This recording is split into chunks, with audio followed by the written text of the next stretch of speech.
promesas del Señor Jesús son apoyo poderoso de mi fe. Mientras viva aquí cercado de su luz, siempre en sus promesas confiaré. Todas las promesas para el hombre fiel, el Señor en sus bondades cumplirá. Y confiada sé que para siempre en Él.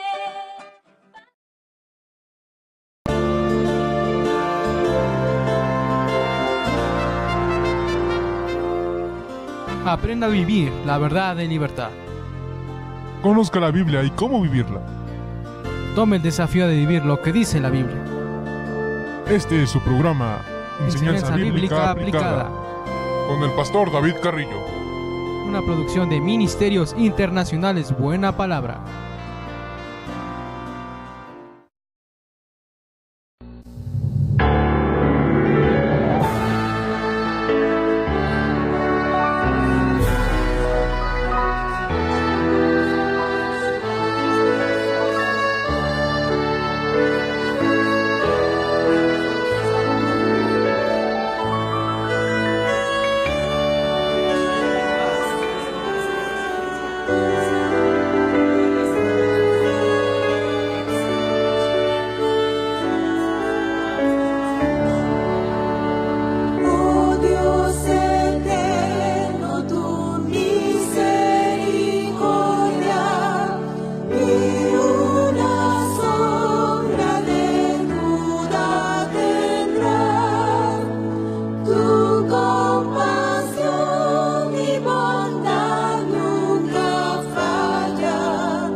Dios les bendiga.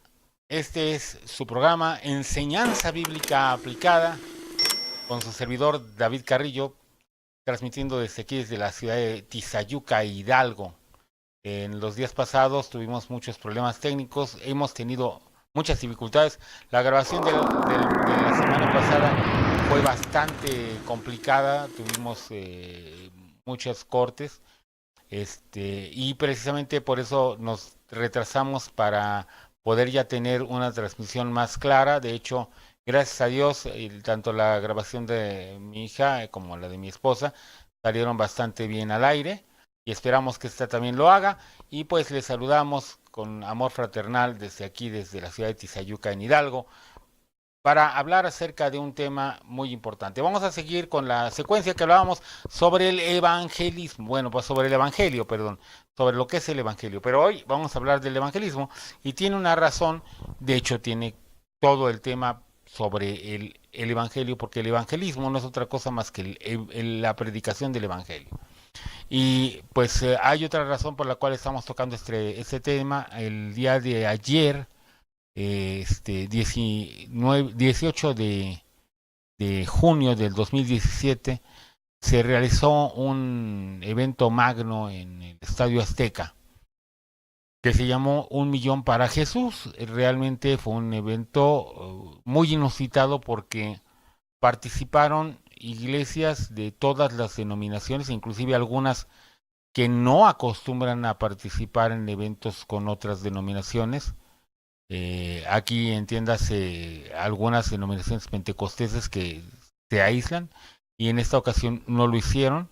La mayor parte de las denominaciones de la Ciudad de México y algunas otras ciudades en la República Mexicana participaron en este esfuerzo evangelístico. La idea era llegar a 1 millón de personas con el Evangelio de Cristo en 3 días.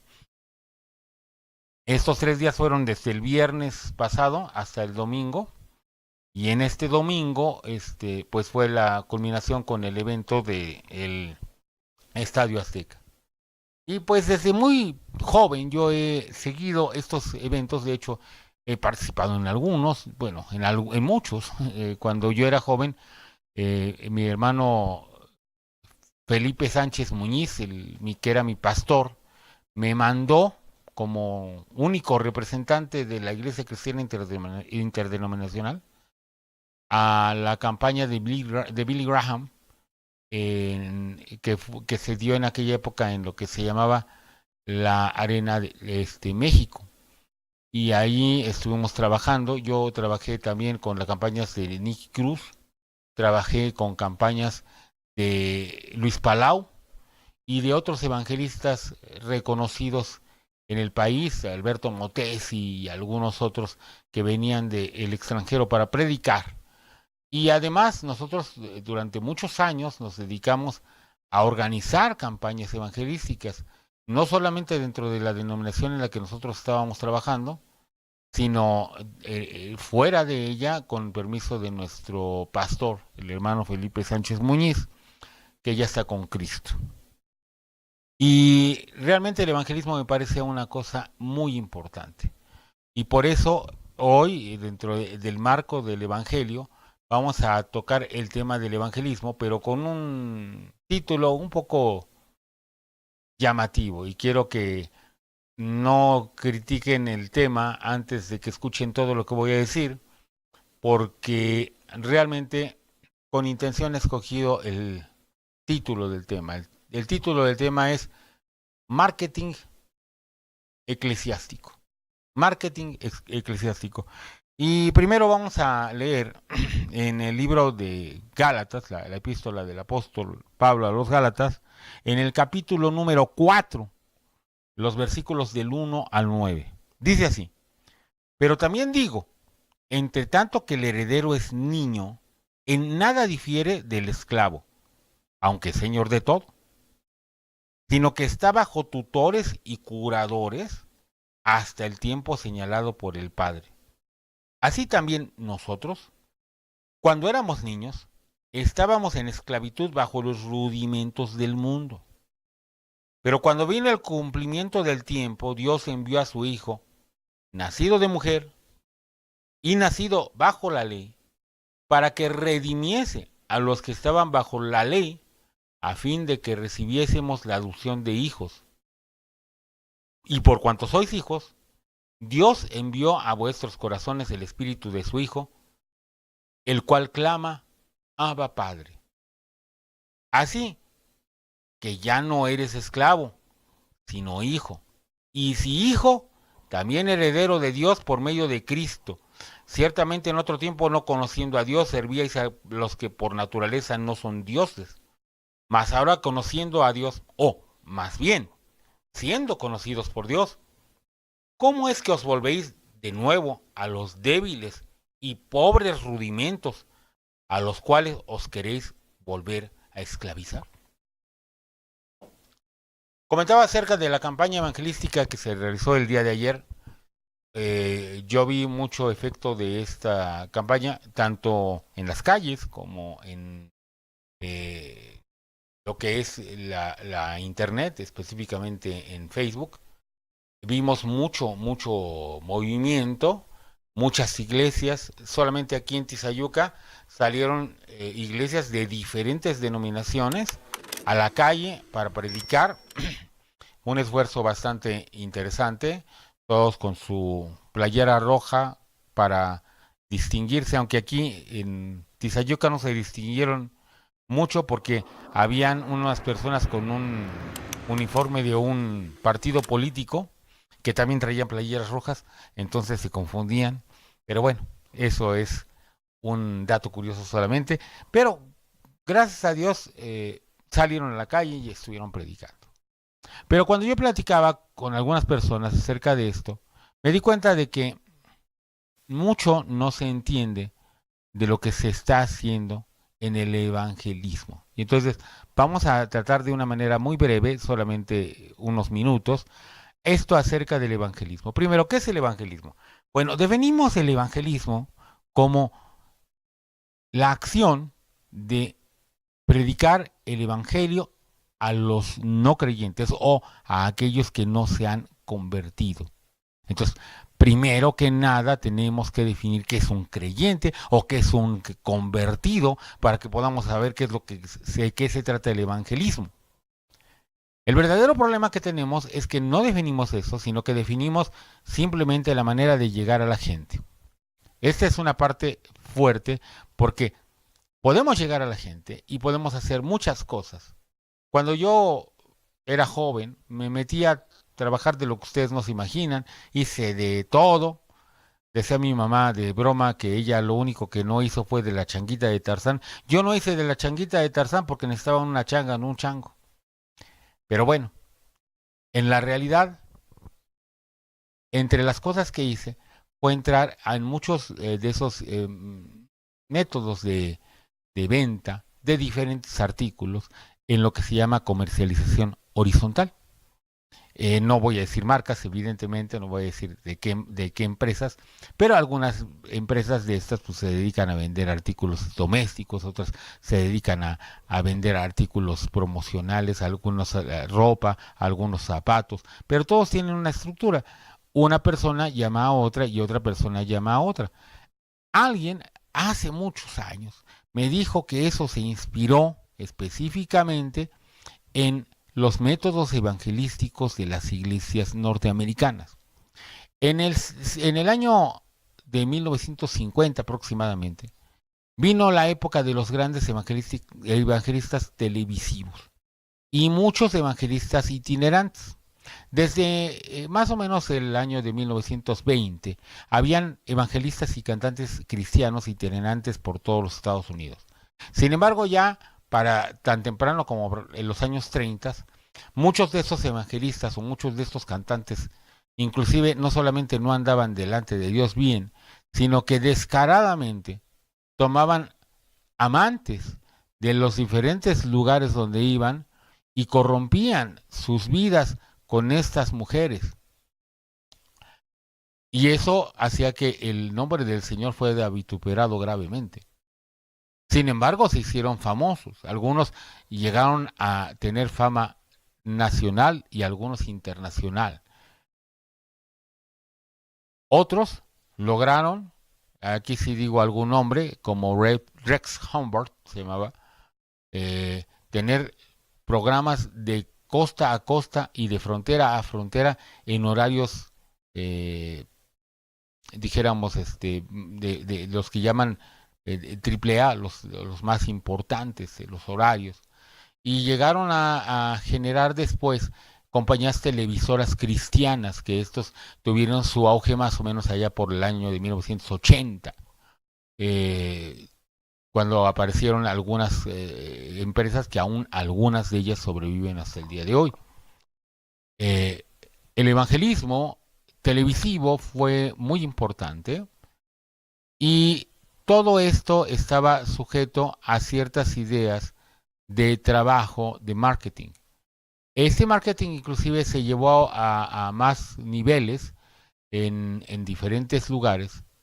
Hubo un hombre coreano, no digo su nombre, pero la mayor parte de ustedes sabrán de quién se trata, que él dijo que recibió una visión de Dios, en donde él tenía una manera de evangelizar.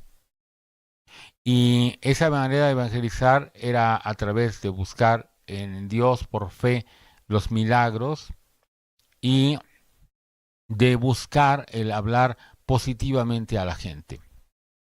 Este hombre evidentemente fue influenciado, y él mismo lo dice en su libro, por las ideas de los hinduistas que vivían en el país donde él estaba tratando de predicar y no podía, porque los hinduistas hacían milagros. Él era un pentecostal y llegó para hacer milagros, y los hinduistas hacen los mismos milagros, y quiso predicar muchas cosas y veía que no le hacían caso por eso. Entonces él, de alguna manera, adaptó su idea a una idea más adecuada para ese público, vamos a decirlo así, y llegó un momento en el que él llegó a tener, de aquella época, la iglesia más concurrida del planeta. Para darles una idea, se decía, yo no me consta, pero eso es lo que decían en aquella época, que él llegaba a tener hasta 3/4 de personas de pura escuela dominical en una sola congregación. Eso es muy impresionante. De él viene el término iglecrecimiento, que no es otra cosa más que una metodología para generar membresía en las iglesias. De hecho, el nombre lo dice, es iglecrecimiento. Lo que queremos es que crezca la iglesia. Y de hecho, de ahí viene la idea de que cualquier pastor o ministro o líder que no tiene una iglesia o una congregación grande y que no ha tenido éxito económico, pues no está haciendo la voluntad de Dios, no es una persona que esté siendo guiada por Dios, porque a los que Dios avala, según esta teoría, pues ellos tienen este tipo de éxito y logran esta gran penetración en el público, no solamente a través de los medios, que también ahora utilizan mucho los medios sociales como lo es Internet, sino también tienen gran penetración en sus comunidades. Muchos de ellos inclusive tienen programas muy interesantes de ayuda social dentro de sus comunidades, y eso los hace que sean muy apreciados por la gente de sus comunidades. De hecho, ese es el sentido en el cual las iglesias se están desarrollando hoy en día en muchos casos. Y llegando a ver esto, pues llegamos todavía a un nivel mayor. En el crecimiento, el eje de trabajo son las células. Quiero aclarar que yo tomé un curso con ese líder cuando vino a México hace muchos años, y tomé todas las técnicas de crecimiento que él utilizó y las utilicé por mucho tiempo. O sea, quiero aclarar que no estoy satanizando a nadie, solamente estoy diciendo lo que son los hechos históricos. Pero más adelante el Señor me ha hecho ver, a través de su palabra, que eso nos hace perder muchas ocasiones. A mí me lo hizo perder. el objetivo de lo que se trata el evangelismo.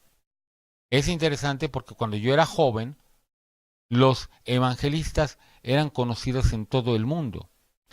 Y aquí a México siempre se invitaba a algún evangelista importante. Yo tuve oportunidad muchas veces, y ojalá y me esté viendo, de colaborar con Guillermo Villanueva, evangelista mexicano, que reside en Texas, y que tuve la oportunidad y la bendición de tener su amistad. Y cantamos muchas veces en sus campañas, con mi trío evangelístico, un excelente siervo de Dios, un gran amigo.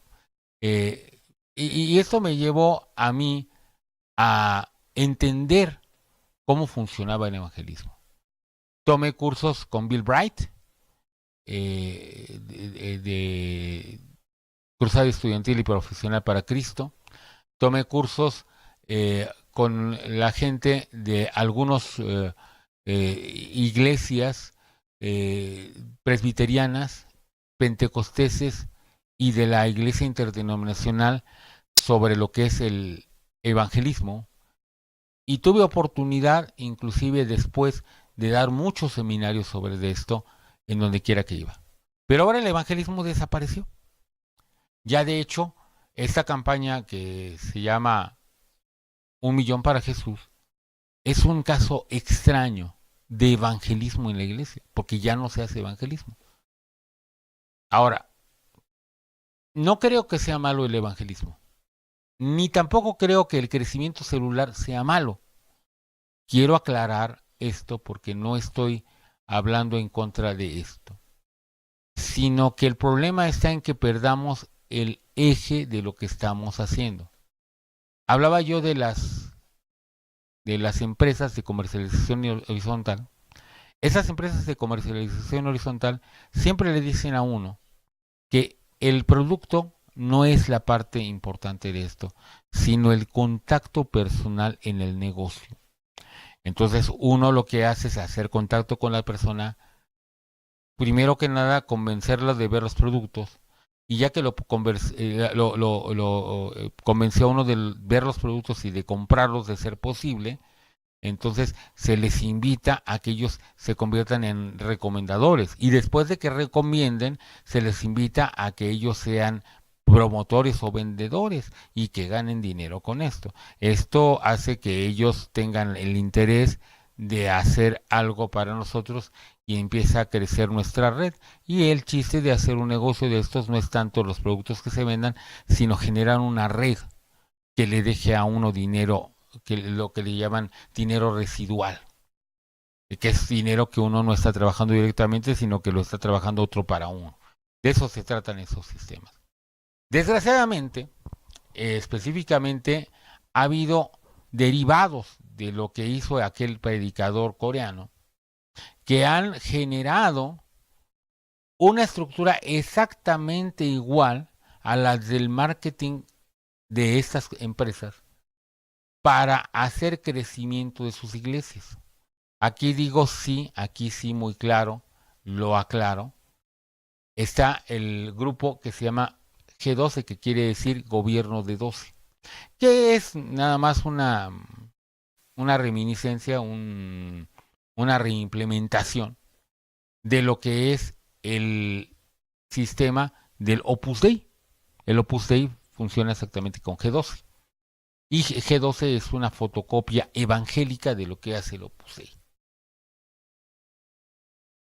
Cuando se implementa esto en las iglesias, muchas iglesias explotan creciendo.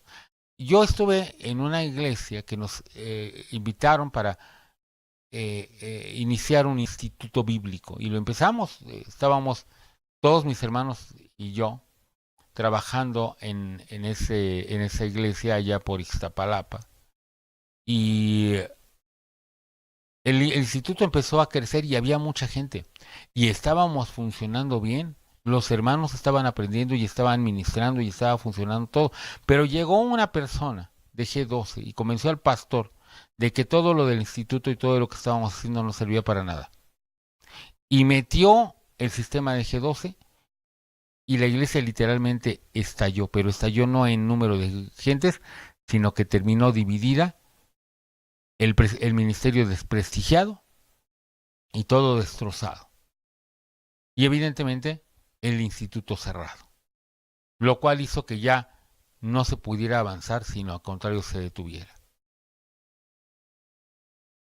Llegué a cierta iglesia y en la otra iglesia me dijeron, hermano, nosotros hemos estado evangelizando y hemos ido por gente y hemos traído gente, y lo interesante es que sí vienen a la iglesia y empiezan a asistir, pero cuando les damos el discipulado, se van al mundo. Y no solamente no se van de la iglesia, sino que se van al mundo, no se van a otra congregación, sino que se van al mundo. Analizamos el problema con detalle y vimos que el problema era que habían perdido el objetivo de la iglesia. Veo a demasiada gente que salió a estas calles el día de sábado, el día del viernes, y estuvieron predicando, invitando a la gente a sus congregaciones. El verdadero problema de estos sistemas de crecimiento es que están definidos para hacer que la iglesia, más bien, que la congregación crezca. Pero, ¿realmente están logrando el objetivo del evangelismo? Primero, entonces, volvamos a la parte de ¿qué es un creyente? ¿Cómo defino yo a un nacido de nuevo? Porque si no puedo entender eso, entonces no puedo entender el objetivo del evangelismo. El objetivo del evangelismo es acaso que la gente venga a la congregación y asista regularmente, que dé su diezmo, que trabaje en la congregación, que sea ministro de alabanza o cualquier otra cosa dentro de la congregación. ¿Es el objetivo del evangelismo el que los hogares sean restituidos? ¿Es el objetivo del evangelismo que la gente sea sana? ¿Es el objetivo del evangelismo que la gente tenga experiencias místicas? Cuando vamos a este pasaje que acabo de leer, creo que no. Creo que ahí es en donde se ha perdido completamente el sentido de lo que se está haciendo. En primer lugar, estamos teniendo iglesias llenas de niños intelectuales y niños en la fe.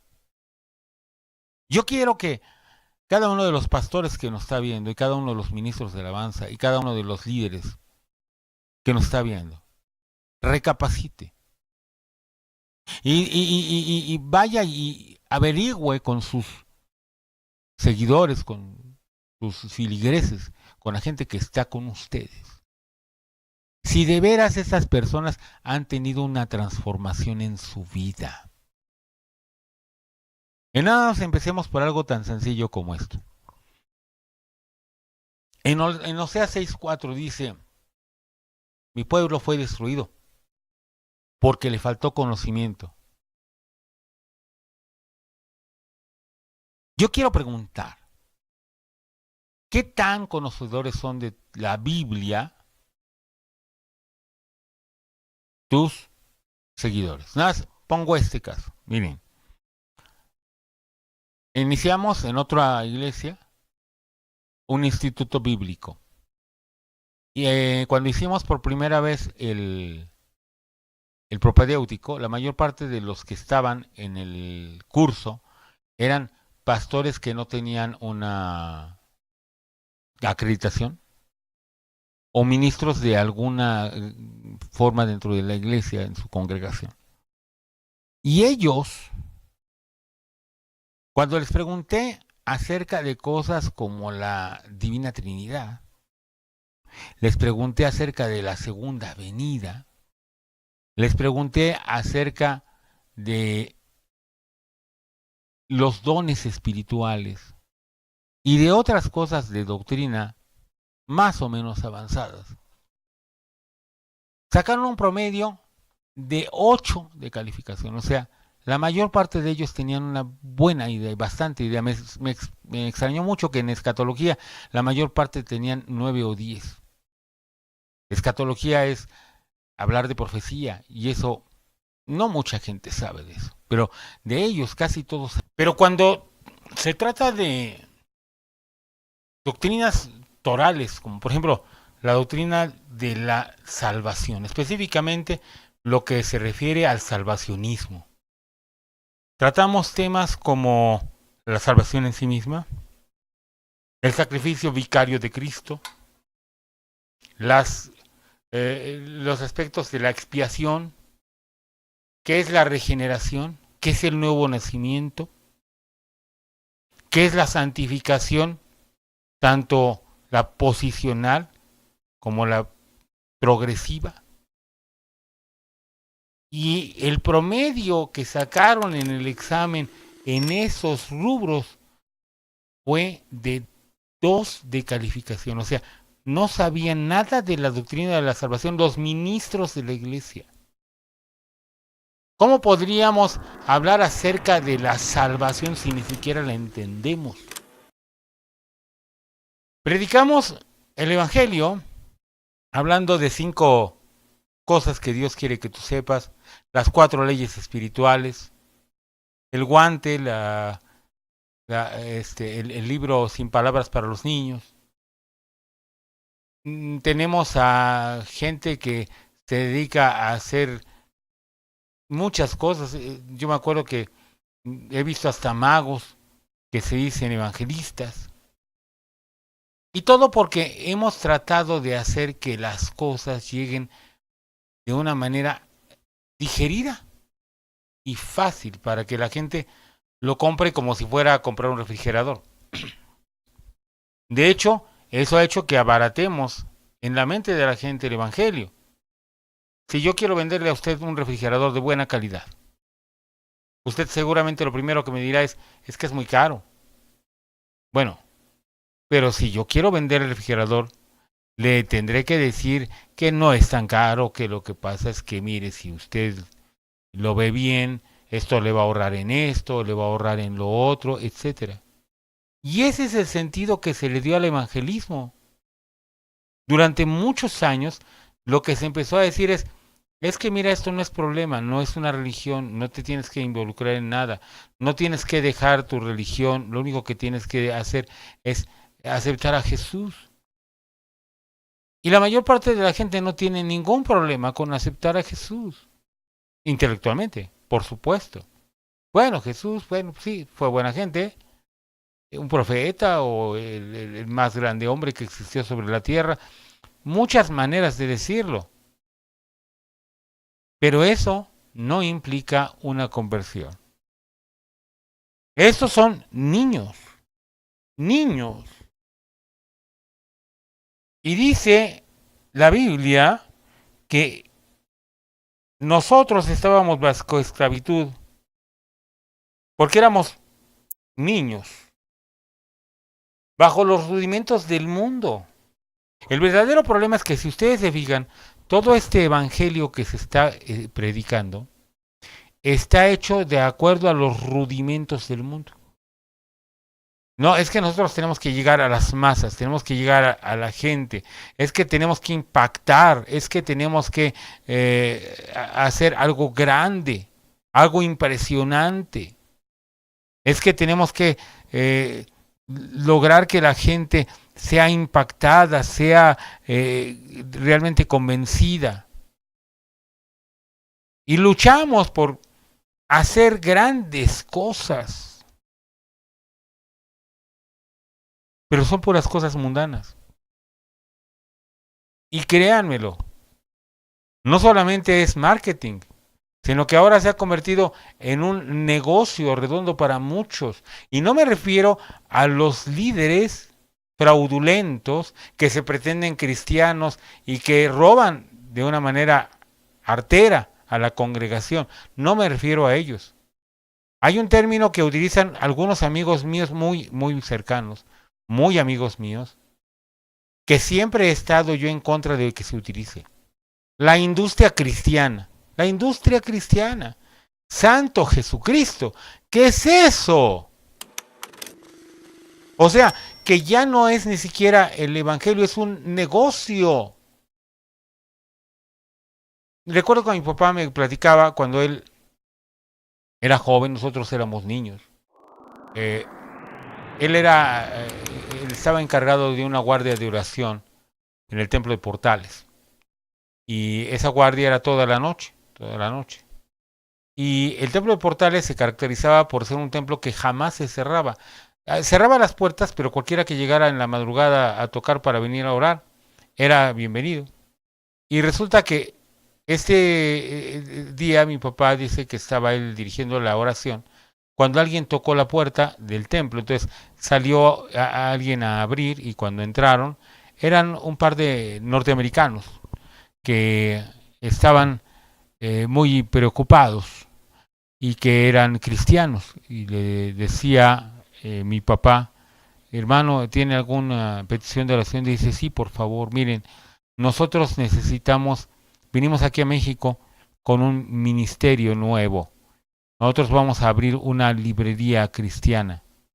La librería cristiana, hermano, no es un negocio. Nosotros lo que hacemos es lo que hace un colportor, nada más que lo hacemos nada más con más libros que el colportor. El colportor es el que lleva la Biblia y la va ofreciendo y vendiendo la Biblia y enseñando a la gente a leerla y a estudiarla.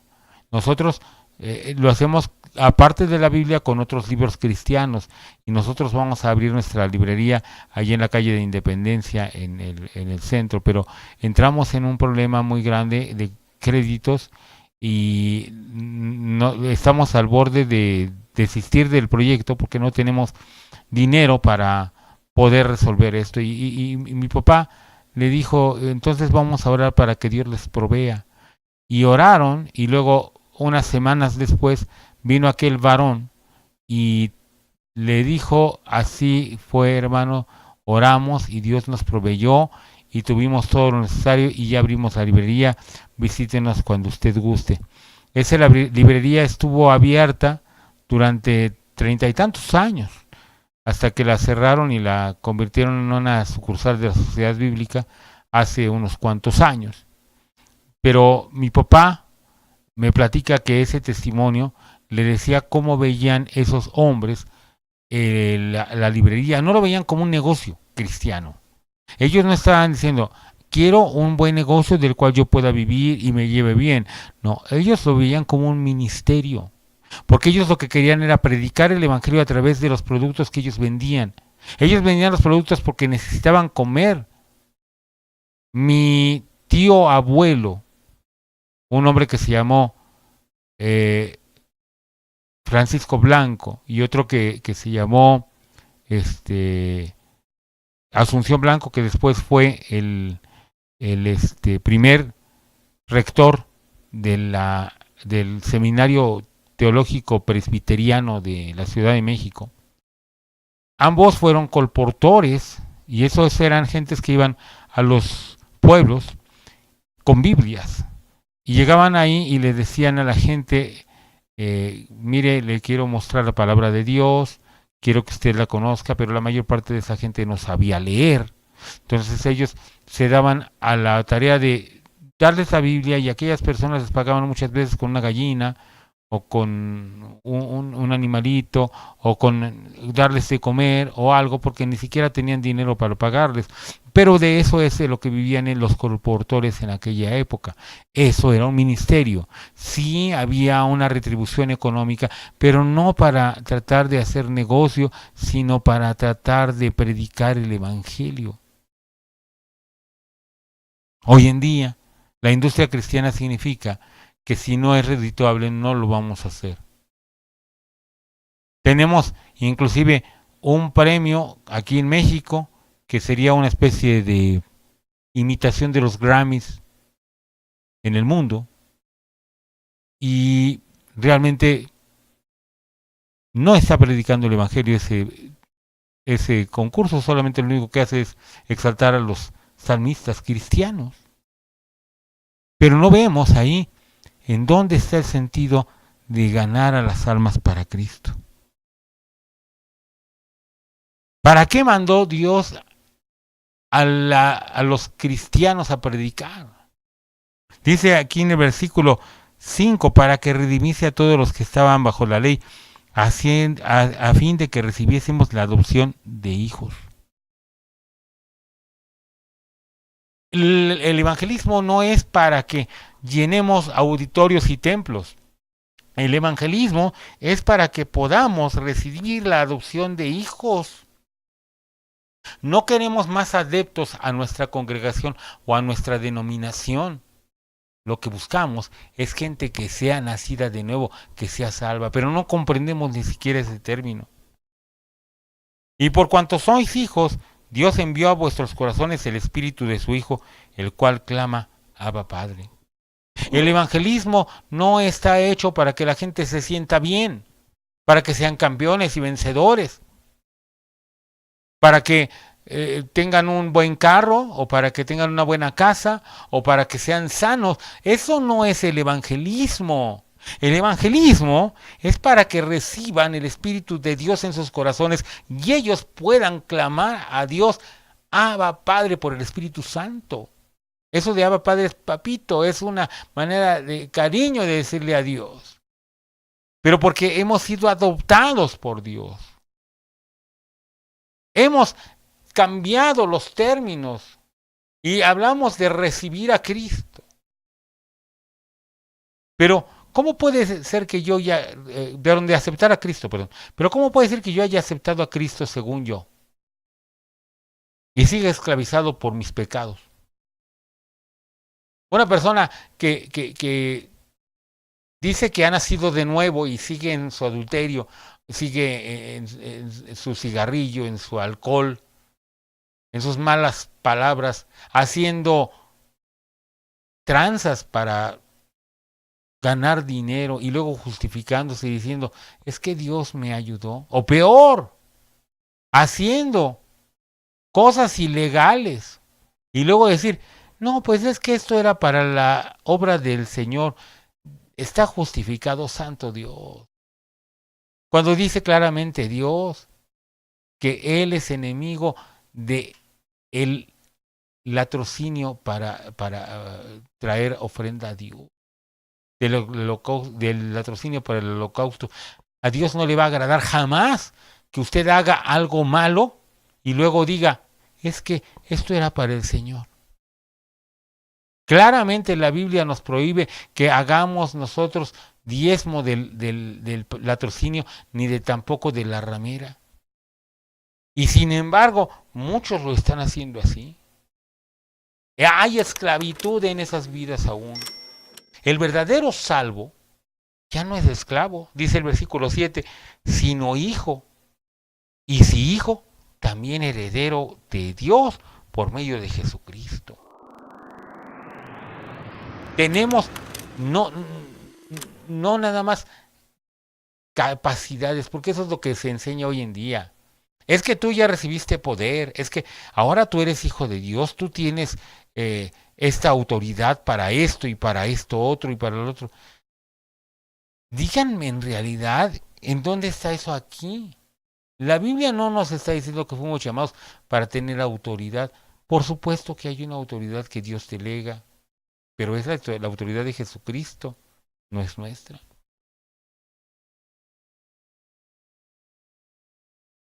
Lo peor es que decimos que cuando nosotros aceptamos a Cristo, le conocemos.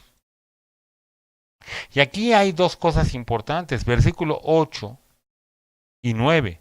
Ciertamente en otro tiempo, no conociendo a Dios, servíais a los que por naturaleza no son dioses. ¿Eso era normal para ti? Cuando andabas en el mundo, cuando no eras cristiano, servías a cualquier cosa. Decía Chesterton que el que no cree en Dios puede creer cualquier cosa. Y le creías a cualquier cosa. Y si te decían que te hicieras una limpia acá o que hicieras esta otra cosa allá, lo aceptabas con facilidad. Pero eso ya pasó.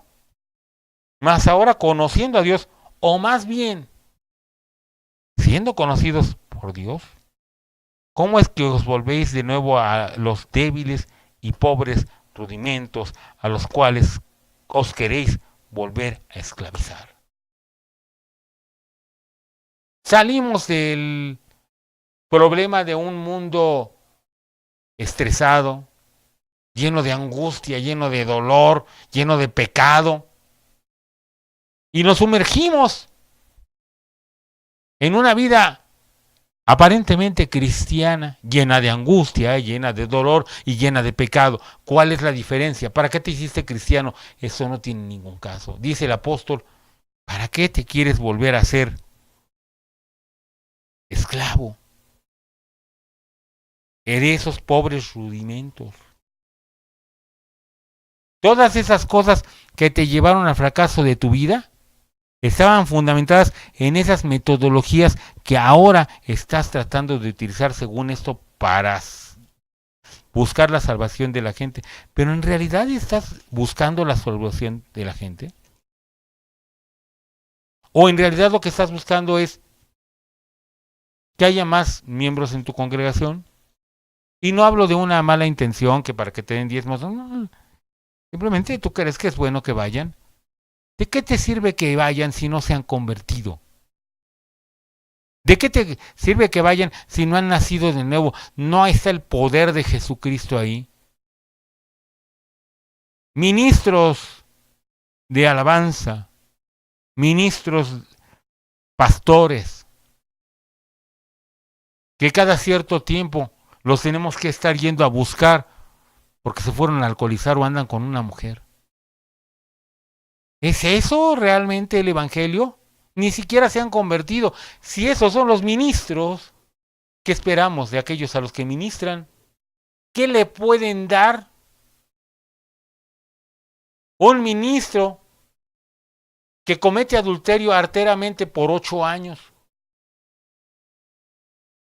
y siempre dice que no lo ha hecho, pero cuando es descubierto, simplemente dice usted disculpe y quiere que sigan las cosas como estaban. Un ministro que acabando de morir su esposa, en unos cuantos meses se casa con su secretaria. ¿Dónde está ese nuevo nacimiento? Dice bien claro, el apóstol Juan en Primera de Juan capítulo 2, versículos 3 y 4. Y en esto sabemos que nosotros le conocemos si guardamos sus mandamientos. Si no guardamos sus mandamientos, no digas que eres cristiano. Yo me acuerdo, yo tenía un tío que él se decía, tío, gracias a Dios que él se entregó a Cristo. En la última etapa de su vida tuve el privilegio de llevarlo a los pies de Jesús. Pero él y su hijo, pues siempre anduvieron de cierta manera, que no era agradable a Dios, pero el papá siempre decía, yo soy ateo, a mí no me digan de eso, y quién sabe qué. Gracias a Dios que él se entregó a Cristo al final. Pero un día su hijo, en una Navidad en su casa, con una copa en la mano, le preguntó, porque nos vieron cantar himnos a nosotros, unos amigos suyos de Alemania, que estaban allí en la casa, comiendo con nosotros en la Navidad. Y le preguntó a mi primo, le dijo, oye, ¿y tú qué religión tienes? Y él le dijo, bueno, yo a todo el mundo le digo que yo soy evangélico, aunque realmente yo no lo llevo muy bien. Y volteó su papá y le dijo, con los ojos abiertos, mejor no digas eso, no los quemes. Decía el hermano Felipe Sánchez Muñiz, que ya está con Cristo, que era mi pastor. Pero no, porque no me avergüenzo del evangelio, porque es poder de Dios. Pero ¿cuántas veces el evangelio se avergüenza de nosotros? En esto sabemos que nosotros le conocemos si guardamos sus mandamientos. El que dice yo le conozco y no guarda sus mandamientos, el tal es mentiroso y la verdad no está en él. Tú te dices cristiano, pero tú no guardas los mandamientos de Cristo, es evidente que nunca has sido salvo. Es que no es por obras, hermano. No es por obras. Pero si no haces obras, que es que nunca has sido nacido de nuevo. Y si no has nacido de nuevo, Jesús dijo que el que no naciere de nuevo no puede ver el reino de Dios. Nacer de nuevo es que tu corazón, tu mente, tu vida han sido transformados y ya no te sientes cómodo con el pecado, ya no te sientes bien con el pecado. Si tú puedes estar viviendo en el pecado, es que no has nacido de nuevo. Si puedes amar el pecado y no te reprende Dios, es que tú no has nacido de nuevo. Entonces, no digas mentiras. No hables contra la verdad, tú no eres salvo. Tu vida no puede evangelizar a nadie. Primero tienes que ser evangelizado tú. Porque el evangelismo es llamar a la gente a ser salva, a ser convertida. El apóstol Pablo dijo, porque no me avergüenzo del evangelio, porque es poder de Dios para salvación. No poder de Dios para que tengas un carro, no poder de Dios para que le digas a la tormenta que se calme, no poder de Dios para que sanes enfermos, no poder de Dios para otra cosa. El evangelio es poder de Dios para salvación. Hermano, es que tú no crees en los milagros. Creo en los milagros y los he vivido. Pero el evangelio no es predicar milagros, porque el milagro verdadero que necesita la gente es la salvación del alma, y eso es la base del evangelio.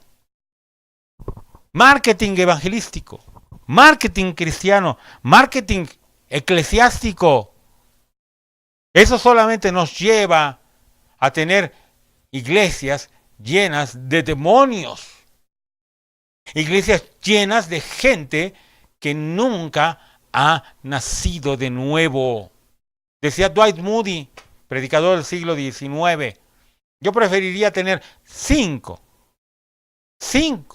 miembros en mi iglesia, convertidos y maduros en la fe, que 1,000,000 de convertidos a mi religión y a mi denominación, y que mi congregación esté llena. 1,000,000 para Jesús, ojalá y sean para Jesús. Dios quiera que sean para Jesús. Oro para que sean 1,000,000 para Jesús, no para nuestras congregaciones.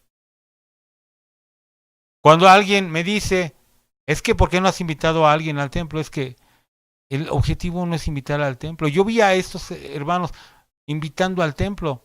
No es invitar al templo. Dicen, bueno, es que si van, pueden estar escuchando la palabra. Hermanos, ni siquiera dicen el plan de salvación cuando predican en el evangelio, en la predicación. ¿Cómo se van a convertir? ¿Se convierten a la iglesia, a la denominación? ¿Les parece bien vivir ahí y estar ahí y se sienten cómodos de ir? Pero el nuevo nacimiento no se dio y entonces no son salvos. Entonces necesitamos llegar al fondo. El fondo es que tenemos que volver a la raíz. Yo no les digo que no hagamos eventos masivos. Yo creo en los eventos masivos. Los he hecho por muchos años. Yo no digo que no se predique en la televisión, en la radio. Sí. Pero el problema está en que el método sustituyó al mensaje. Ahora lo importante es los métodos para llenar estadios, para llenar auditorios, para llenar templos y para llenar bolsillos. Pero ¿en dónde está la salvación allí?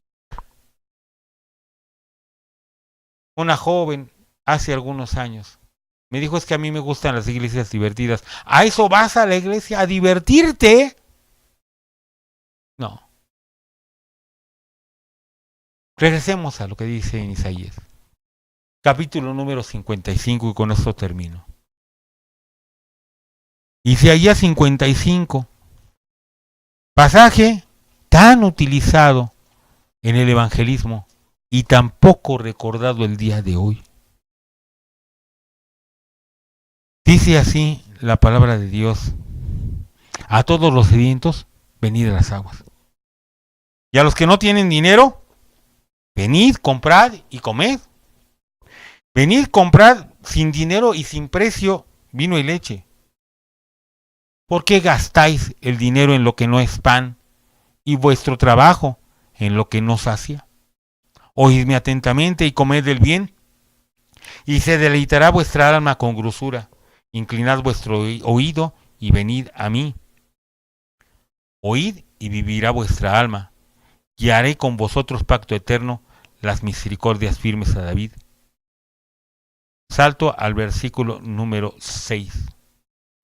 Buscad a Jehová mientras puede ser hallado. Llamadle en tanto que está cercano. Deje el impío su camino y el hombre inicuo sus pensamientos y vuelve hacia Jehová, el cual tendrá de él misericordia, y al Dios nuestro, el cual será amplio el perdonar.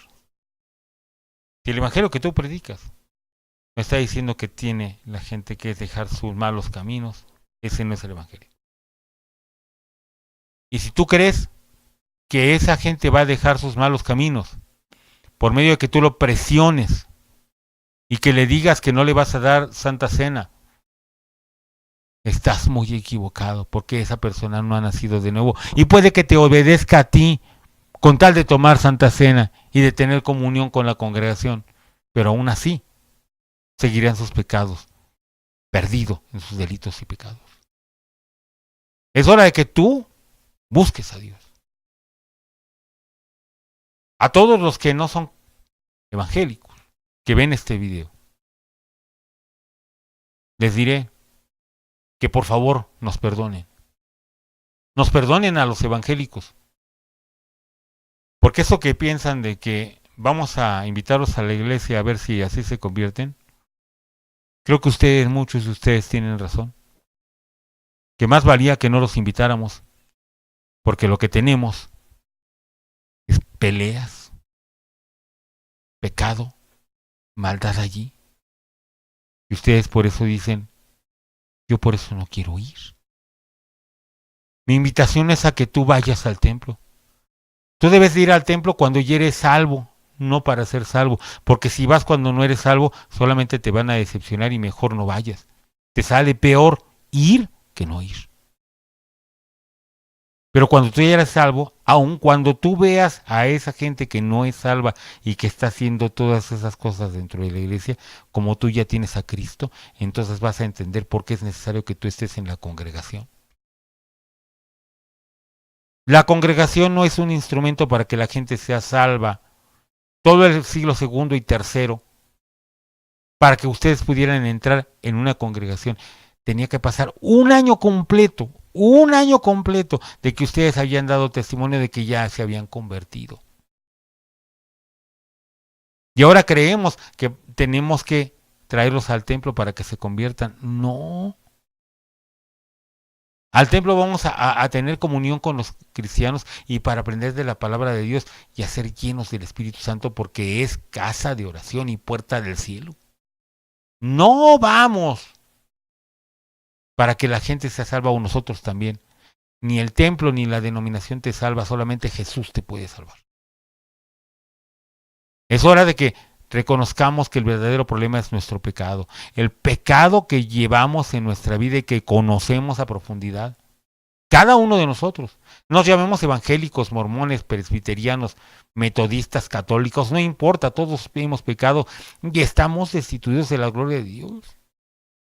Y no hay manera de poder quitar eso, porque es como una mancha que queda en el corazón y que nadie puede borrar. Por eso Jesús vino a morir en la cruz, para derramar su sangre hasta lo último y con esa sangre borrar el pecado de nuestros corazones y presentarnos limpios ante Dios como sus hijos. Tú has sido esclavo de tu pecado toda tu vida y por eso no lo quieres dejar. Pero es hora de que ahora te arrepientas y le invites a Cristo a que Él cambie tu vida. No que digas nada más, acepto a Cristo. Eso lo vamos a ver la siguiente lección. Sino que tengas una transformación hecha por el Espíritu Santo en tu vida. Eso es el cristianismo verdadero. Y cuando tengas eso, entonces vas a tener la vida eterna, que es para lo que vino Cristo. Todo lo demás son añadiduras. Deja de pensar que si con esto me voy a resolver mis problemas económicos, con esto voy a sanar del cáncer, con esto... No. Esto es añadidura. Lo importante es que tengas la seguridad de tu salvación y que Cristo transforme tu vida para que seas una nueva criatura y ya puedas dejar el pecado. Es hora de que te arrepientas. Yo voy a invitar a todos los que nos están viendo a que hagamos esta oración, pero cada uno en su lugar. Si necesitas hincarte, híncate, y si yo acabo de orar, tú síguete orando hasta que acabes, hasta que sientas el perdón de Dios en tu corazón. Si tú has estado actuando pensando que vas a dar un bien a la gente, invitándola a la iglesia, y ahora te das cuenta de que lo que necesitabas era hacer que ellos tuvieran la conciencia de que tenían que arrepentirse y invitar a Cristo a que les transforme, entonces también arrepiéntete y vete de rodillas ahorita y no te pares de ahí hasta que sientas el perdón de Dios. Y hasta que tengas el valor suficiente para reconocer ante todos tus seguidores que te equivocaste.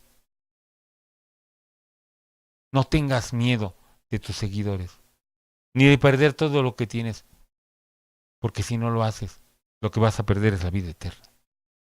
Y vas a perder a mucha gente que se va a ir al infierno porque tú le estás predicando una falsedad. Vamos a orar. Padre Celestial, yo no conozco, Señor, a la gente que ha de ver este video, pero tú sí los conoces. Tú sabes por qué me has dado este mensaje. Te ruego que tú hagas misericordia y toques los corazones.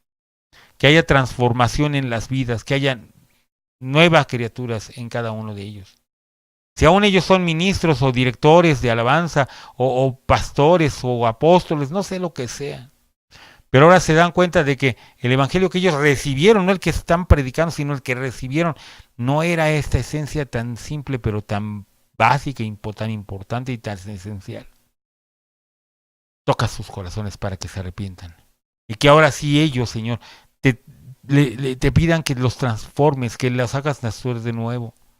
Si alguno de ellos está viviendo en pecado consuetudinario y no deja su maldad, pero aún así sigue predicando y sigue buscando hacer algo en la iglesia, tú tócale, Señor. A los que viven en fornicación y están trabajando en la iglesia, a los que viven en adulterio y siguen trabajando en la iglesia, a los que tienen a una esposa que no es su esposa y predican el evangelio, ese falso evangelio que no transforma las vidas. Tócalos y transfórmalos. Al que no puede dejar su cigarro, al que no puede dejar de ver pornografía, tócalos, Señor. Transforma sus vidas. Hazles nuevas criaturas. Permite, Señor, que este mensaje sea poderoso de bendición y salvación para cada uno de ellos y toda la gente que los rodea. Y que, Señor, podamos ver tu gloria en todo esto. Transforma sus vidas. Sean benditos en el nombre de Jesús. Sean benditas sus vidas, sus corazones, sus congregaciones. Sean benditos ellos en todo lo que hagan para la honra y gloria de tu nombre. Y que así, Señor, se empiece un avivamiento personal en cada uno de ellos y una transformación real. Muchas gracias, Señor. En el nombre de Jesucristo. Amén. Hermanos, esto es todo por el día de hoy. Le doy gracias a Dios por haber podido transmitir esto. Espero que ustedes nos contacten, manténganse en comunicación con nosotros, mándenos ahí un mensajito, mándenos sus testimonios, mándenos sus dudas, mándenos sus comentarios. Manténganse en contacto a través de nuestra página Enseñanza Bíblica Aplicada en Facebook o a los correos que están al final de este video. Se despide de ahora de ustedes su amigo y servidor David Carrillo, deseando que la paz de Dios y su gozo y su amor abunden en sus corazones ahora y siempre. Un abrazo. Paz de Dios.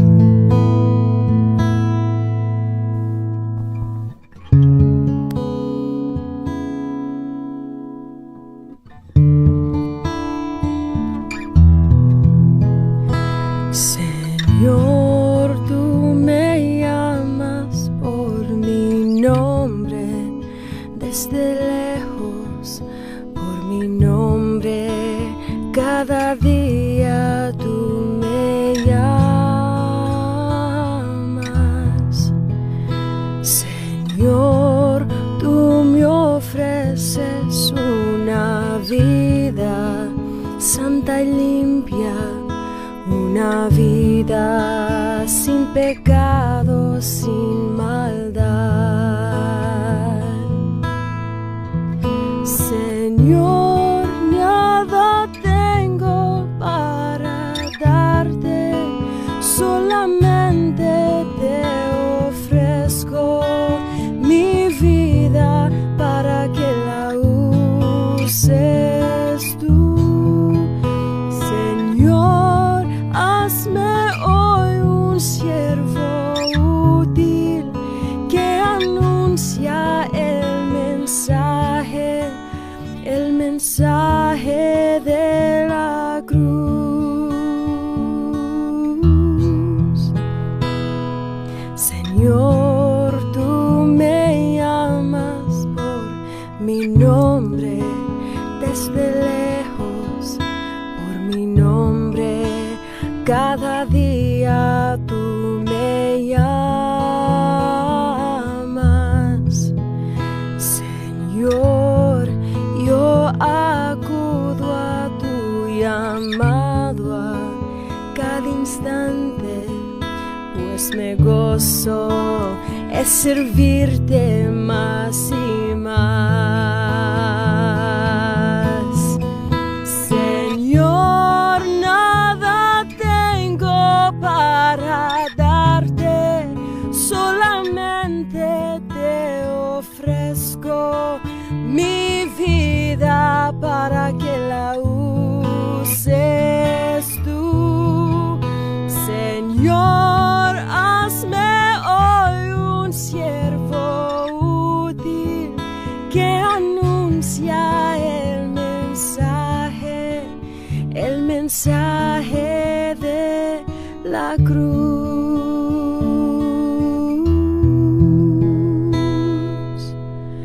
Señor, tú me llamas por mi nombre desde lejos, por mi nombre cada día tú me llamas.